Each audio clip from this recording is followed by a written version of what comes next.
Hey guys, welcome back to my channel Mamta cute vlog. तो कैसे हो आप सब? उम्मीद है कि आप सब बहुत अच्छे होंगे और हम लोग भी अच्छे हैं। और मेरी तबीयत पहले से ठीक है। तो मैं बहुत दिनों के बाद लॉन्ग वीडियो बना रही हूँ। वैसे शॉर्ट वीडियो बनाती थी, रील्स बनाती थी इंस्टाग्राम में, बट ब्लॉग नहीं बना रही थी। बहुत दिनों के बाद आज ब्लॉग बना रही हूँ। और अभी मेरी तबीयत ठीक है और बहुत ज़्यादा तबीयत ख़राब हो गई थी। गर्मी के कारण बहुत ज़्यादा तबीयत ख़राब लग रहा था। और अभी तो मौसम बहुत अच्छा है, अभी मेरी तबीयत भी ठीक है। तो देखिए, आज का मौसम भी बहुत अच्छा है। और कल तो बहुत बारिश हुई थी, बहुत ज़्यादा। और हमारे घर के ठीक पास में ही कीर्तन हो रहा है।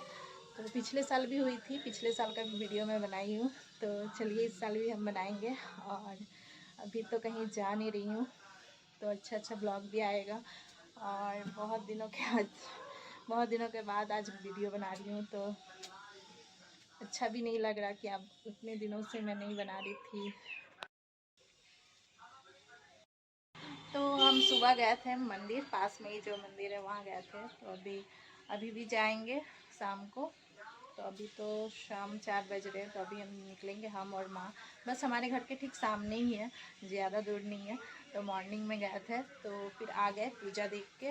तो अभी हम आ जाएंगे और आप लोग को भी दिखाएंगे, तो आप लोग भी देखिएगा। चलिए, तो चलिए अभी हम निकलते हैं।